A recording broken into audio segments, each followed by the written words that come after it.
Have missed you for a couple of days lately, and wanted to let you know why. Just to get straight to it, as of last Thursday, May 14th,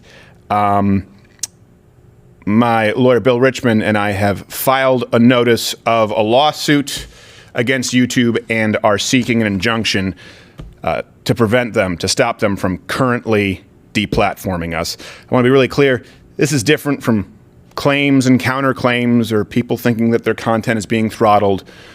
We've officially sent a notice of a lawsuit. Very different level. This is the big one. Boys and girls, NZs. My lawyer, Bill Richmond, here to explain.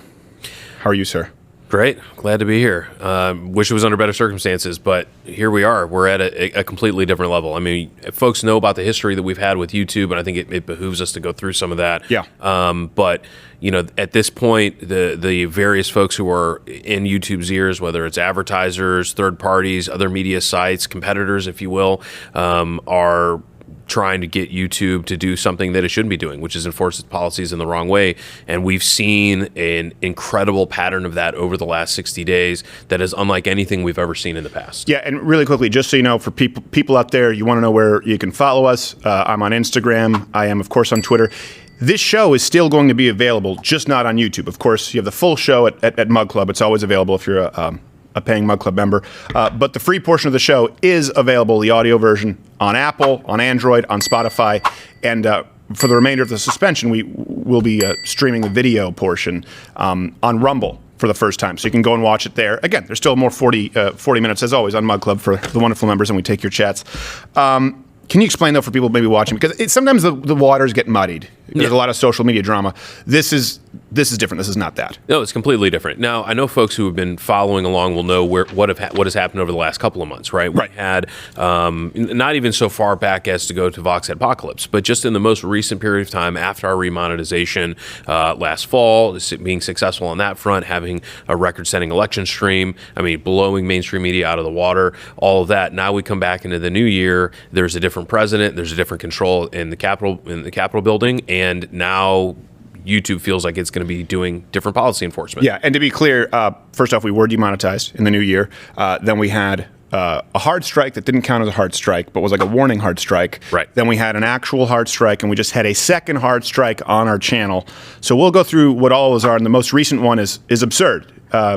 Admittedly, it's not even a violation in and of itself of any policy. We'll tell you exactly what it is, but we're genuinely concerned. We believe that YouTube right now is looking for other content where new rules can effectively be created or reinterpreted so that we are removed forever. So demonetization, 2 hard strikes, and that's why you've filed notice of lawsuit and a legal injunction. Correct. So when we had that first kind of warning strike earlier this year, a couple of months ago, that was related to a COVID policy that they are saying, oh, you're not allowed to talk about certain things. Well, right. our team is very familiar with what the policy is.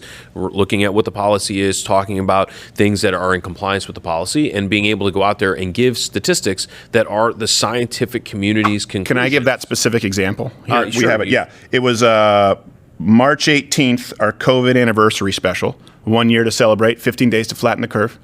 Hey, remember when we thought COVID lived on surfaces and we were spraying down all the packages here that were coming into the office?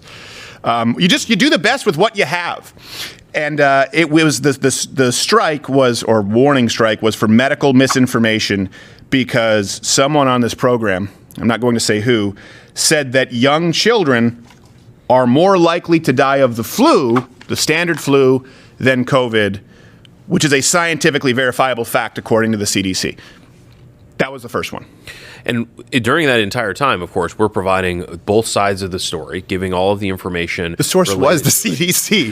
Right. But the source that ladder was kind of, it was the CDC and World Health Organization. We had the CDC ahead, and then we had the CDC currently. We had other sources. We literally had the WHO talking about how what their policies were, what they believed in the past. And, of course, you know, normally the scientific method is examine, look at both sides, come to a conclusion. Here, no longer allowed to do that. Apparently. Yeah. And I want to be clear here, too, because a lot of people, you know, I understand sometimes you have these martyr complexes from conservatives and they victimize themselves. Look, this is it's not only a mainstream view. I want to be clear.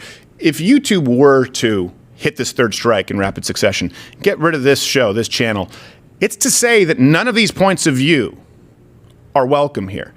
These are mainstream points of view. And by the way, this is a scientific fact from the CDC. This is not, hey, you're mean. This is not, hey, this is inappropriate. This is exclusion. It is tantamount to saying that no conservatives or people who cite the CDC and believe that relevant information, like young children have a different immune response to COVID than the standard flu, and it is significantly less lethal to young people, but more lethal to old people, which we've always talked about.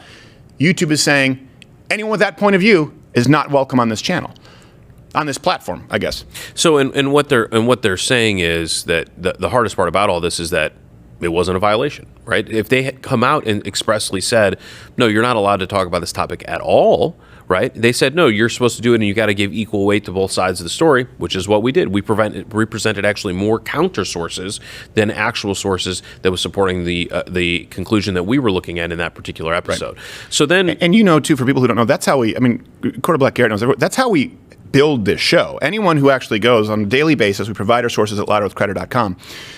Unless it's an exclusive video, you'll almost never see a conservative source. You'll see New York Times, you'll see CDC, you'll see PubMed. Not saying that they're either completely unbiased, original sources, or sometimes we'll actually have to use references to books because you can't find it on Google, like an old school bibliography, or left-leaning sources like New York Times and Washington Post. That's how we build the show.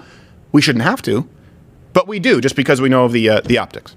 So after the COVID hard strike, of course, as per our usual, going through the policies, making sure we're doing everything we can to go through it, and we end up getting what was considered the non-warning first hard strike. And that first hard strike was an allegation out of the 3 Nevada videos that we had that there was some portion of that argued in violation of the policy, saying that the presidential election was overturned or that the presidential election should be overturned, when in reality that wasn't the statement that was made. And again, to be clear, that first hard strike, and I still don't fully understand why the other, it was a strike, but this is the strike, was March 29th, our episode about Christina Gapana and the Nevada voter rolls. Let me ask you really quickly. There's a policy on YouTube. Did I claim that the election needed to be overturned? No, not at all. Did we claim that Donald Trump won the election? No. Did we say that there was a massive conspiracy that involved the ghost of Hugo Chavez rigging Dominion voting machines? No, and on top of it, all you did was went out and presented facts.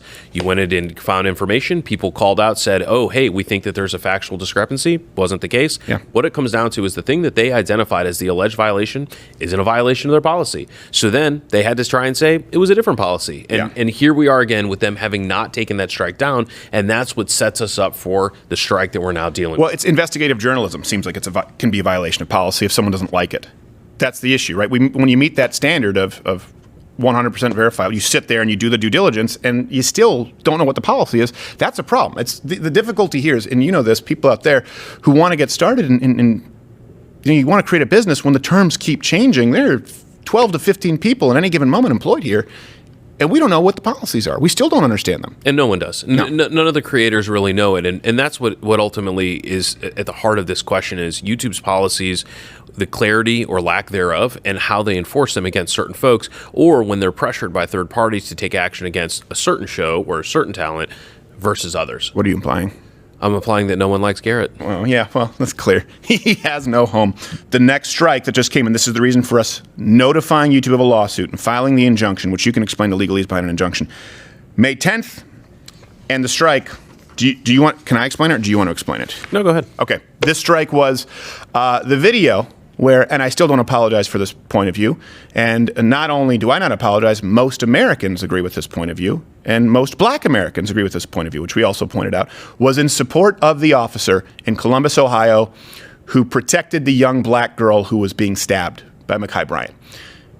And I said, not only do I think this was an example of a justified police shooting, I think it's necessary to save the life of someone who is in the process of being stabbed. That was considered, what was the, we praised a police officer for stopping someone from being stabbed. I think you also praised the victim for not being stabbed. Yes, yeah. Mm-hmm. Well, we forget about her, though. She apparently is not very important. The female of color victim up against the car who is about to, I can't believe that the cop responded that quickly. And I still am amazed by it. And I think we've talked about this on the show, we have people like Dave who obviously have different opinions even on Chauvin. This was one that was unilaterally agreed upon. Well, yeah, a cop's job, their job is to stop people from being stabbed. What did they claim was the violation there? Reveling or mocking in the death or serious injury of an identified individual. And so, again, without any clarity or pointing to the timestamp or the specific quotes or whatever was actually happening on the show, that is the only notice that we were given that this was a violation, that something about praising the officer for quickly acting to save the life of a young woman, unfortunately at the expense of another woman's life, was somehow something that could not be talked about. And what's incredible about all of this is they've cited the harassment policy, which includes within it an exception for comedy. It includes an exception for satire, for jokes, for skits, for those types of things. And this is a comedy show. Right. So certainly we're addressing issues on the show that are timely, contemporary, important things, hot button issues, and doing them at times like some other mainstream shows that happen to do this all the time on the mainstream networks. Right. And yet in this particular time with these particular opinions, praising the victim for not getting stabbed. And praising the officer for preventing the stabbing. Is a violation. Right. Yeah, that's a violation for reveling in the death, which I wonder if you go back, when Osama bin Laden died, I uploaded a video and it was just a video of Osama bin Laden from hell. And I remember because I used a silicone adhesive for my beard, but at the time I had a crappy beard and I didn't know you had to shave. And it ruined my pillowcase. I had a dinosaur pillowcase, I swear to you, that I had from childhood because I couldn't get the Osama beard. And it was just a video immediately after Osama bin Laden died. And it was at this point it was American Idol. Casey, and I was going, can someone tell me what happened to Casey on American Idol? It was silly, but that certainly would be more exemplary of reveling in the death. And I will tell you this, I'm glad that Osama bin Laden was dead. But yeah, you're talking about... I'm glad you haven't changed your opinion on that. I'm not sure about others. I'm not afraid to take the unpopular stances, Mr. Richmond. I think this is important too because you talked about it in a timely manner. And some people try to say with this one, you were too rough around the edges. Look, at the time that we even did this segment, keep in mind the media, and this was the number one trend on Twitter and on Facebook, and this is why I say citizen journalism is, or investigative journalism, may be dead. And this has nothing to do with us. It has to do with anyone who shares this point of view, because Twitter, Facebook, YouTube, they allowed, and there were thumbnails and there were videos saying this police officer in Columbus, Ohio, shot a 16-year-old girl who called the police to help her. And the police showed up and shot her point blank. And that she didn't have, this was going on to the point that LeBron James said, "You're next." And I said, no, this is not what happened. And we were one of the first, because it's a morning show, we were one of the first people to this, to get some of this information. I said, this is not what happened. She did not call the police officer. This was a 235-pound girl with a knife in her hand about to swing full force against another girl of color who likely was the person who called the police. And the police said, get down, drop the knife, and shot her. Keep in mind that if this is, and it is removed, that means that the lie is allowed and the truth is not. Because the truth is simply from a point of view which is impermissible. By the way, a view that over 80% of black Americans share, that they want at least as much of a police presence that exists right now in their neighborhoods, if not more. It's an incredible indictment of how YouTube enforces its policies and really the reason why we've had to give the notice, serve the notice of moving for an injunction to seek relief to prevent the deplatforming. The concern is that we believe that YouTube is actively looking for new videos. Once we get out of this 2-week ban and we get out of that suspension and are able to put videos up again, the concern is that they will be looking for violations that were not actually violations. Right. That they will be, again, given this pattern of taking policies, stretching them beyond any reasonable reading of the policy, and then acting on those policies to the detriment of the show and its ability to upload or get to the audience because of a criticism about their opinions that, again, is not actually a violation of their policies. That's the concern that we have, that we simply won't be around. The voice will be completely extinguished, which is why we've moved forward with this injunctive notice, and things are going to be moving quick. And can you tell people what that means? So this injunctive notice, what it means. So sure, a lawsuit is one that says, hey, we think that these things were done wrong and we're seeking damages or a certain kind of relief. Do this or don't do that. The injunction says we need that relief now. We're very worried about what's going to happen, so we can't wait years or years and years that may happen before the end of a lawsuit or before any meaningful things happen within a lawsuit. We need that relief now to protect what's happening right now, protect the existence of the show on the YouTube platform. And there's a lot of individuals. We've seen other platforms that have taken very extreme measures, and in the past, YouTube has done a better job than some other platforms, not a good job, a better job at realizing, wait a minute, these policies are not that clear. We shouldn't be just throwing out strikes and throwing out creators. Yeah. But here now, for whatever reason, whether it's because of the makeup of mainstream media, whether it's the makeup of the government of Washington, D.C., or what they fear about what's coming down the pike in terms of laws both in Florida and Texas, they have decided that they're going to go ahead and misshoot with their policies, misapply them in an unjust way, and we have to take this injunctive relief action very quickly. Yeah, we really do have to, and I've talked about this before. Obviously people can join up and support at Mug Club, and you get more content, and you get exclusive kind of chatting ability. And if we didn't care about reaching other people, we could go and do that, and we'd still probably be able to employ people, but we lose our ability to reach new people. And what do I mean by that? What's important for me to reach? Well, to reach that kid who maybe feels alone, who's afraid to speak up in class because he's pro-life, or because he believes in the Second Amendment, or because his dad is a cop. Take it a step further. Concerned about the next Steven Crowder, starting with a blue bed sheet in his den in 2008, coming up and saying, well, I don't have a chance because there's no way to navigate these policies. This really isn't just about us. We can find ways to make sure that we can broadcast to you. But if the world's most powerful company, arguably, when you look at YouTube, Google, Alphabet, and they make sure that they ghost you where people cannot find not us, but the point of view. In other words, at that same point in time where we're talking specifically about the Columbus issue, you can go to Stephen Colbert, you can go to CNN, you can go to all of these other, they're uploading at that time with information that we know to be incorrect.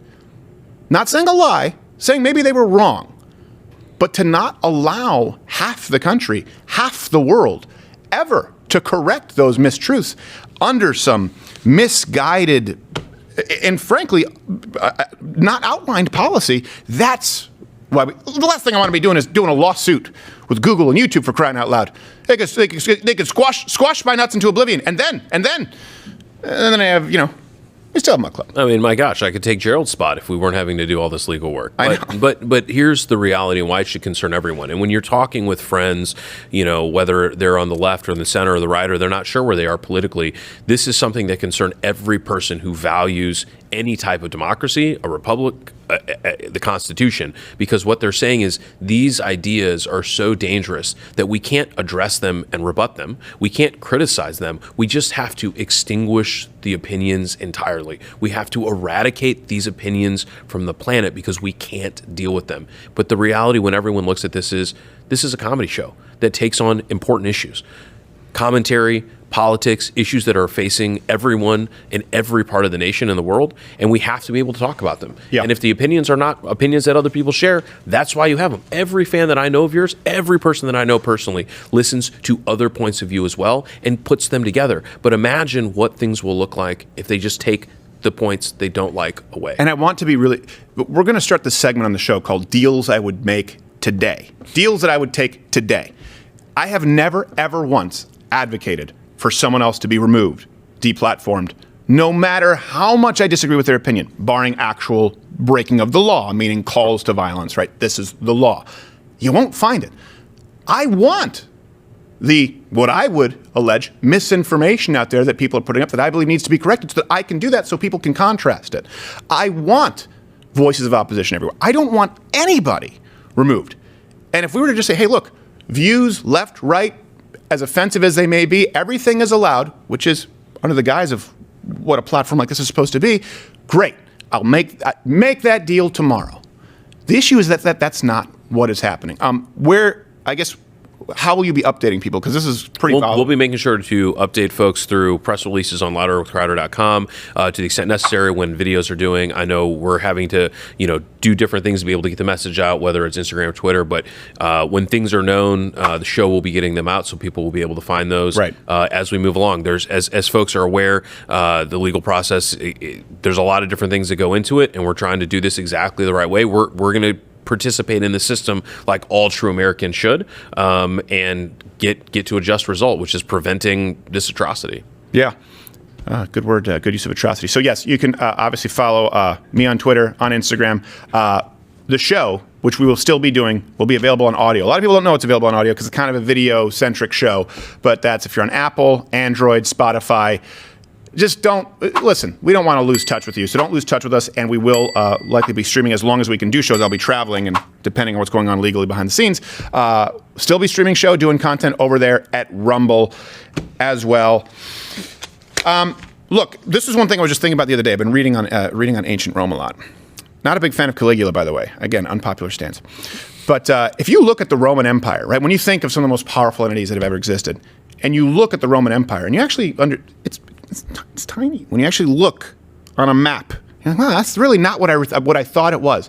Now, imagine an empire that controlled information around the whole globe to the tune of, depending which numbers you're using, 70 to 90%, certainly as far as search traffic, and certainly as far as video traffic. YouTube is the number one trafficked multimedia site. It's not even close. And right now, every one of you who believes that, you know what, there's some good police out there. You know what?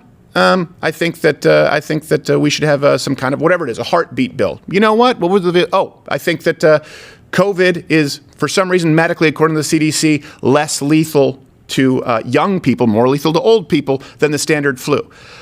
You know what? I think that we should probably have voter ID. All of these views. Now picture an entity as powerful as the Roman Empire times 50. And Caesar's saying, all of you. That's about where we are, and that's why we're fighting it. Fighting like hell. Of course, figuratively. We'll see you here tomorrow doing more shows.